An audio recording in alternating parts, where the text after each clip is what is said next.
Praise lord. దేవుని ఘనమైన నామమునకు మహిమ కలుగునుగాక. ప్రభువు పేరట మీ అందరికీ హృదయపూర్వక వందనాలు. ఈ ఉదయకాలము దేవుని వాక్యాన్ని విందాం. సామెతలు 10వ అధ్యాయము 1వ వచనము.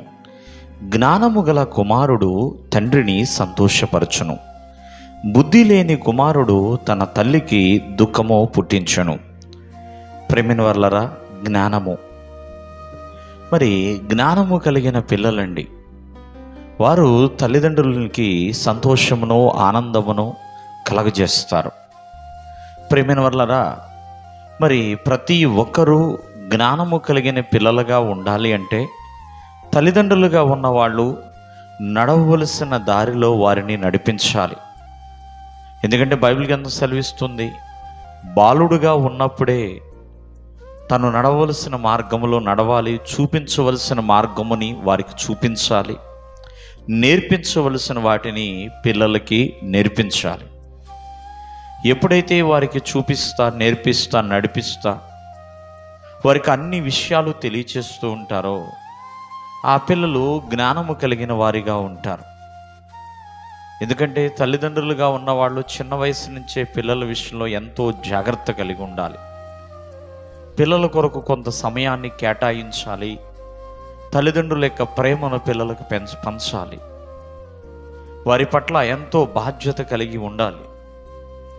నడవలసిన మార్గంలో వారిని నడిపించకపోయినా, నేర్పించవలసినవి నేర్పించకపోయినా, వారికి సమయాన్ని కేటాయించకపోయినా, తల్లిదండ్రుల ప్రేమ వారికి దక్కకపోయినా అవన్నీ కూడా వారు లోకములో వెతుక్కుంటూ ఉంటారు. కాబట్టి ఎప్పుడైతే తల్లిదండ్రుల చేతుల ద్వారా వారు మంచి క్రమశిక్షణలోను మంచి నడవడిలోనూ ఉంటారో ఆ బిడ్డలు తల్లిదండ్రులు ఎదుట ఒక మంచి జ్ఞానయుక్తముగా ఉంటారు. తల్లిదండ్రుల్ని సంతోషపెట్టే పిల్లలుగా ఉంటారు. ఒక మాట చెప్పాలి అంటే జకరియా, ఎలిజబెత్లు చాలా కాలము పిల్లలు లేక బాధపడ్డారండి. కానీ దేవుని యొక్క నిర్ణయము చొప్పున, దేవుని వాగ్దానము చేత దేవుడు వారికి యేసేపును అనే ఒక వ్యక్తిని ఇచ్చాడు. బాప్తిస్మిచ్చి యోహాను అనే ఒక వ్యక్తిని ఆ బిడ్డకి ఇచ్చాడు. ప్రియమైన వర్లరా, ఆ బాప్తిస్మిచ్చి యోహాను వారి పక్షాన ఎంతో జ్ఞానయుక్తముగా నడుచుకున్నాడు. ఏ దినము కూడా బాప్తిస్మిచ్చి యోహాను తల్లిదండ్రులను బాధ పెట్టలేదు. ప్రియమైన వర్లరా, జ్ఞానము కలిగిన పిల్లలు ఎప్పుడు కూడా తండ్రిని గణపరుస్తారు.